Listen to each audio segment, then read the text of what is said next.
आदाब नमस्कार, मैं शाहिद उमर। स्वागत आप सभी का सियासत टीवी के साउथ इंडिया एक्सप्रेस में। आइए देखते हैं मुख्य खबरें। तेलंगाना के उप मुख्यमंत्री मल्लू भट्टी विक्रमार्क ने आज सुबह घोषणा की है कि राज्य सरकार मान्यता प्राप्त तेलंगाना राज्य सड़क परिवहन निगम यूनियनों के चुनाव कराएगी और 2017 के वेतन संशोधन आयोग के तहत वेतन में 11% की वृद्धि लागू करेगी।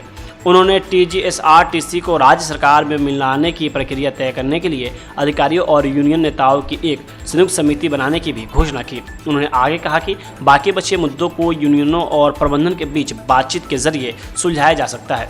वही आपको बता दें कि शुक्रवार को सुबह करीब 10 बजे हैदराबाद में डॉक्टर BR अम्बेडकर तेलंगाना राज्य सचिवालय में बातचीत शुरू हुई, जहां TGSRTC यूनियन के नेताओं ने IAS अधिकारियों के बीच एक उच्च स्तरीय समिति से मुलाकात की। इसके बाद चर्चाएं एक मंत्री स्तरीय समिति के साथ जो आधी रात के काफी बाद तक चली।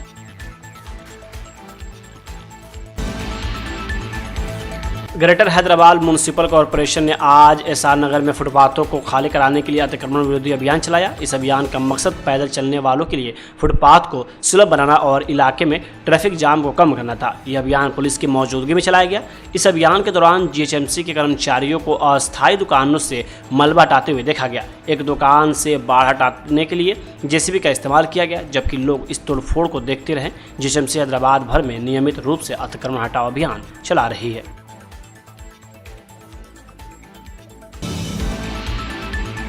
राजस्व, आवास और सूचना मंत्री पोंगुलेटी श्रीनिवास ने आज 99 दिवसीय प्रजा पालन प्रगति प्रणाली का पहले के हिस्से के रूप में पलेरू निर्वाचन क्षेत्र में प्रजा दरबार कार्यक्रम शुरू किया।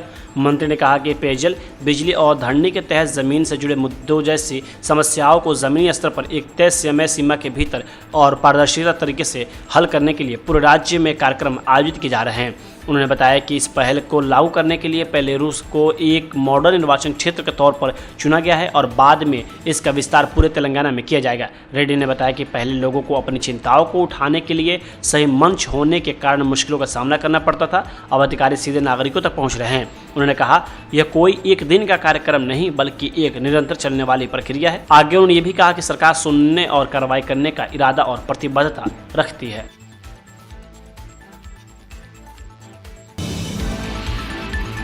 तेलंगाना पुलिस को आज बड़ी कामयाबी मिली, जिसमें उन्होंने कई माओवादियों को सरेंडर कराया। वही आपको बता दें कि इसी बीच तेलंगाना के पुलिस महानिदेशक B शिवधर रेड्डी ने कहा कि आज 47 माओवादी कैडर ने आत्मसमर्पण किया।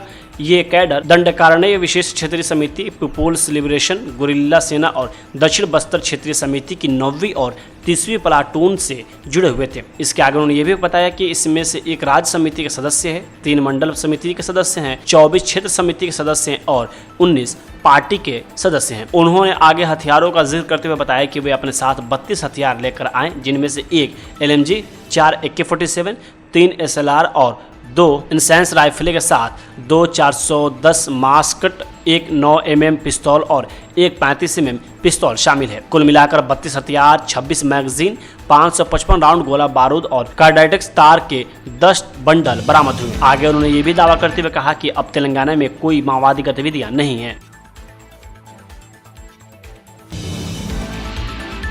राज्यपाल शिव प्रताप शुक्ला ने आज राज्य के अल्पसंख्यक कल्याण मंत्री मोहम्मद अजहरुद्दीन और प्रोफेसर M कोदंडराम को तेलंगाना विधान परिषद के लिए अपनी मंजूरी दे दी। 30 अगस्त 2025 को तेलंगाना कैबिनेट ने गवर्नर के कोटे के तहत काउंसलिंग में नामांकन के लिए अजहरुद्दीन और कोदंडराम के नामों की सिफारिश की थी। यह कदम तब उठाया गया जब सुप्रीम कोर्ट ने गवर्नर के कोटे के तहत MLC के तौर पर कोदंडराम और सियासत उर्दू डेली के सीनियर एडिटर आमिर अली खान की नियुक्ति पर रोक लगा दी थी। एक हफ्ता पहले मुख्यमंत्री रेवंत रेड्डी ने गवर्नर से मुलाकात की थी और उनसे निलंबित नामांकों को मंजूरी देने का अनुरोध किया था। अजहरुद्दीन को कैबिनेट में बने रहने के लिए संवैधानिक रूप से 30 अप्रैल तक विधानसभा या परिषद किसी एक के लिए निर्वाचित होना आवश्यक था।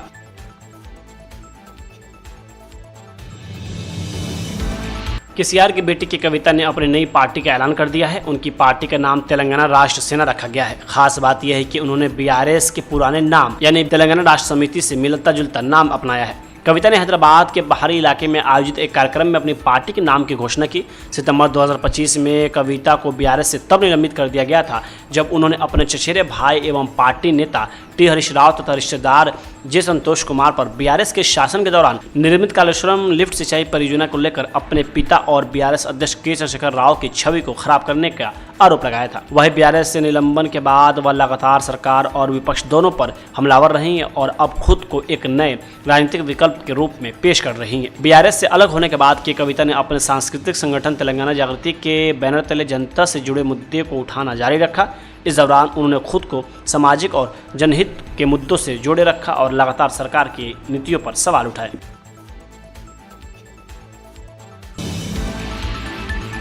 टीजीएसआरटीसी द्वारा अपनी हड़ताल वापस लिए जाने के एक दिन बाद हैदराबाद में ऑटो चालकों ने आज सड़कों पर उतरकर शहर में दूसरे जिलों के ऑटो के चलने के खिलाफ विरोध प्रदर्शन किया। यह विरोध प्रदर्शन मौजम जाही मार्केट में हुआ, जहां ऑटो ड्राइवरों ने सीएम डाउन डाउन हमारी मांगे पूरी करो और डिस्ट्रिक्ट वालों बंद करो जैसे नारे लगाए। उन्होंने डिस्ट्रिक्ट ऑटो पर बैन लगाने की मांग की। उनका कहना था कि नियम डिस्ट्रिक्ट में रजिस्टर्ड ऑटो को हैदराबाद में चलने से रोकते हैं। उन्होंने दावा किया कि शहर में रजिस्ट्रेशन फीस जिलों की तुलना में ज़्यादा है। वहीं ऑटो ड्राइवर की यूनियनों ने किराए में बदलाव करने और तेलंगाना विधानसभा चुनाव से पहले कांग्रेस द्वारा किए गए वादों को पूरा करने की भी मांग की। वहीं अंबरपेट के एक ऑटो ड्राइवर ने कहा कि आमतौर पर दूसरे जिलों से आए ड्राइवरों को हैदराबाद के सड़कों के बारे में पता नहीं होता। वे कैब और बाकी सोशल मीडिया ऐप के जरिए ऑटो चलाते हैं और यहाँ पे सेवाएं देते हैं। आगे उन्होंने कहा कि अगर हमें पर्याप्त सवारियां नहीं मिलेगी तो हम गुजारा कैसे करेंगे। उन्होंने परिवहन विभाग से किराया बढ़ाने की अपील की, क्योंकि पिछले एक महीने से ईंधन की कीमतें में भी इजाफा की गई है। हम ट्रांसपोर्ट कमिश्नर, ट्रांसपोर्ट मिनिस्टर से हर किसी से यहाँ पे कंप्लेंट दे रहे हैं। क्या कंप्लेंट दे रहे हैं बोले तो हैदराबाद शहर में विदाउट परमिट ऑटो चलना नहीं है, विदाउट परमिट ऑटो इलीगल है। हम लगातार 9-10 महीने से ट्रांसपोर्ट कमिश्नर, ट्रांसपोर्ट मिनिस्टर को, सीएम को, हर किसी को दिए लेटर। यहाँ पे इलीगल एक्टिविटी हो रही है हैदराबाद में। ये परमिट बोल के एक जियो बनाए थे, कौन? गवर्नमेंट बनाई थी। हमारा ऑटो 5 लाख का आ रहा, परमिट यानी 2.5 लाख का एक पेपर आता, उसकी वैल्यू 2.5 लाख रुपए। हमारे को 5 लाख का ऑटो पड़ रहा और डिस्ट्रिक्ट ऑटो वालों का 2.5 लाख पड़ रहा। उन लोगों को यहाँ असल चलाने के लिए अलाउड ही नहीं है। हम गवर्नमेंट को डिमांड कर रहे हैं, इलीगल ऑटो बंद कर दो या नहीं तो परमिट हटा दो। गवर्नमेंट हमारी डिमांड नहीं सुन रही। मीटर फेयर इंक्रीज करो बोले, आज देखे 125 रुपये गैस हो गया। 6-6, 8-8 घंटे लाइन में ठहरने के बाद गैस मिल रही। इस पे कोई भी गवर्नमेंट जो है ना मीटर इंक्रीज नहीं कर रही।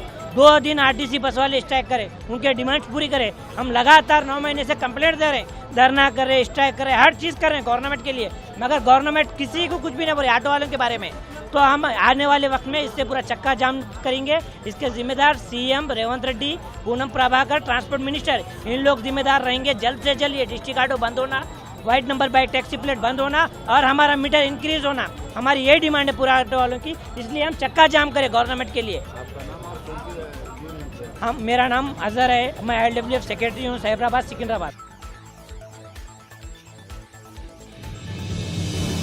कांग्रेस सांसद रेणुका चौधरी ने कहा कि अन्ना हजारे जानते हैं कि अरविंद केजरीवाल ने उनके साथ क्या किया। आगे उन्होंने ये भी कहा कि देश की जनता राजनीति का सम्मान तब नहीं करती जब नेता अपने निजी स्वार्थों के लिए दूसरी राजनीतिक पार्टियों में शामिल हो जाते हैं।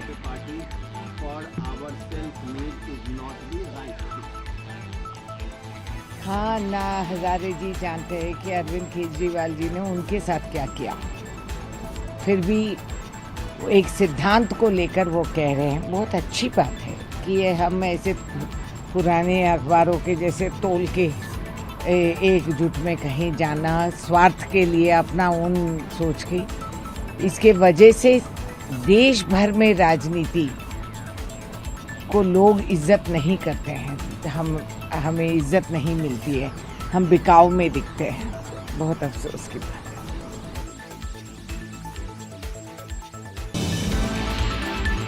केंद्रीय मंत्री शोभा करंदलाजे ने कहा कि आज बेंगलुरु की महिलाएं एक साथ आईं। नरेंद्र मोदी ने एक बिल पेश किया जिसे कांग्रेस के नेतृत्व वाले इंडिया गठबंधन ने हराने की कोशिश की।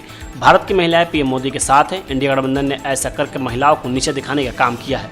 हम पूरे देश में इसके खिलाफ विरोध प्रदर्शन करेंगे और इंडिया गठबंधन के खिलाफ लड़ेंगे।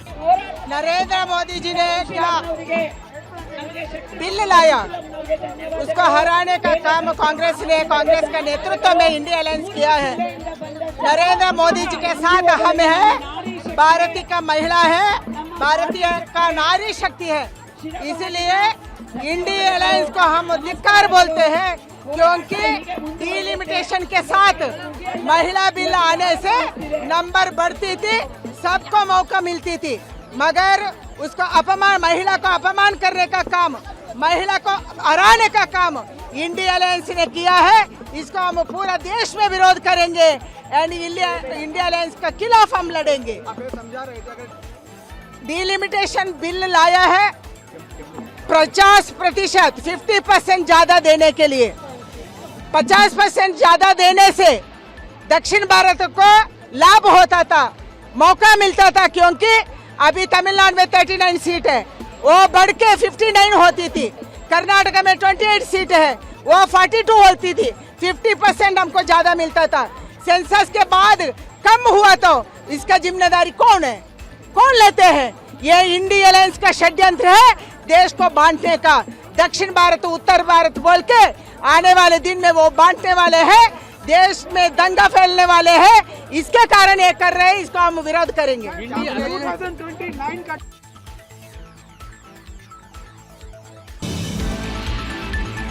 आरएसएस के वरिष्ठ नेता राम माधव द्वारा अमेरिका में दिए गए एक विवादास्पद बयान ने भारत में एक बड़ा राजनीतिक तूफान खड़ा कर दिया है। कांग्रेस पार्टी ने इस मुद्दे को हाथों हाथ लेते हुए प्रधानमंत्री ने मोदी पर गंभीर आरोप लगाए हैं कि उन्होंने भारत की संप्रभुता अमेरिका के हाथों में गिरवी रख दी है। पार्टी के संगठन महासचिव केसी वेणुगोपाल ने यह भी कहा कि प्रधानमंत्री मोदी ने पद पर बने रहने का अधिकार खो दिया है। केसी वेणुगोपाल ने सोशल मीडिया पर एक पोस्ट को रिपोस्ट किया, जिसके मुताबिक अमेरिका के हडसन इंस्टीट्यूट के एक कार्यक्रम में माधव ने कहा था, भारत ईरान से तेल खरीदना बंद करने पर सहमत हो गया है। अपने विपक्ष की आलोचना के बावजूद हम रूस से तेल खरीदना बंद करने पर सहमत हो गए। भारत ने बिना अधिक कुछ कहे 50% टैरिफ पर भी सहमति दे दी है। तो फिर भारत ने अमेरिका के साथ मिलकर काम करने के लिए कहाँ पर्याप्त कोशिश नहीं कर रहा है। बाद में माधव ने माफी मांग ली और कहा कि उनकी तरफ से गलत तथ्य रखा गया था।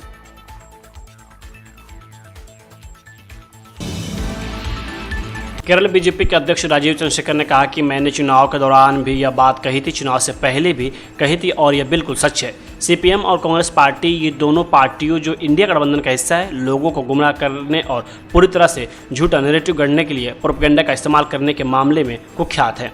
केरल के मौजूदा मुख्यमंत्री ने दावा किया था कि केरल अब गरीबी मुक्त हो चुका है। केरल सरकार ने लोगों के पैसे से फंडेड एक बेहद चालाक पीआर कैंपेन चलाया है, जिसके जरिए उन्होंने ये दिखाने की कोशिश की है कि यह एक गरीबी मुक्त राज्य है। लेकिन हम जानते हैं और इसके सबूत हमारे पास मौजूद हैं कि अब दिखावे और प्रोपेगेंडा की राजनीति काम करने के दिखाने वाली राजनीति से हारने वाली है। और यही वजह है कि भारत में मोदी को बार बार जनादेश मिल रहा है, जबकि केरल और भारत की जनता ने इस तरह की राजनीति को पूरी तरह से नकार दिया है।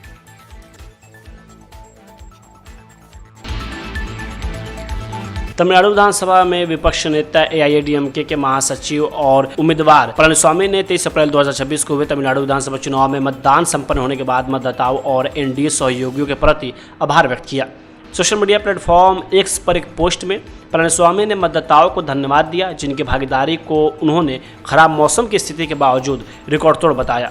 उन्होंने कहा, मैं तमिलनाडु के महान मतदाताओं के प्रति अपना हार्दिक आभार व्यक्त करता हूं, जिन्होंने 23 अप्रैल 2026 को सुबह 7 बजे से शाम तक चिलचिलाती गर्मी की परवाह किए बिना तमिलनाडु के इतिहास में अब तक की सबसे अधिक मतदाता भागीदारी सुनिश्चित करने के लिए कतारों में खड़े होकर मतदान किया। एआईएडीएमके नेता ने एनडीए गठबंधन की जीत की भविष्यवाणी करते हुए कहा, करोड़ों लोगों के असीम समर्थन से पार्टी और सहयोगी दलों के उम्मीदवार शानदार जीत हासिल करेंगे और हम इस जीत का श्रेय पूर्णमानस चेम्मल, हमारे क्रांतिकारी नेता अम्मा के चरणों में समर्पित करेंगे। जीत हमारी ही होगी। आगे उन्होंने एआईएडीएमके और एनडीए गठबंधन के सहयोगियों को भी उनके चुनाव प्रचार के प्रयासों के लिए धन्यवाद दिया।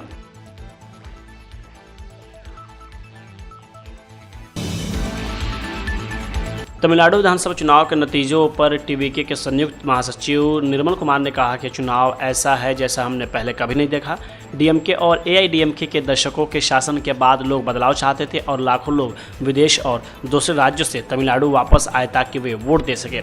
अधिकारियों पर डीएमके का पक्ष लेने की शिकायतें मिली है, लेकिन पश्चिम बंगाल की तुलना में अधिकारियों के तबादले बहुत कम हुए हैं। जमीनी स्तर पर लोग बेसब्री से नतीजों का इंतजार कर रहे हैं। वे इस चुनाव में आज़ादी के एक मौके के तौर पर देख रहे हैं। उन्होंने आगे ये भी कहा कि समर्थकों का मानना है कि विजय ही एकमात्र ऐसे नेता हैं जो बदलाव ला सकते हैं। स्टालिन, अप्पी या मोदी की तरह नहीं, उनके लिए वह तमिलनाडु के रक्षक हैं और यह विश्वास वोटों में भी दिखाई देता है। अब सभी की नजरें नतीजों पर टिकी हुई है।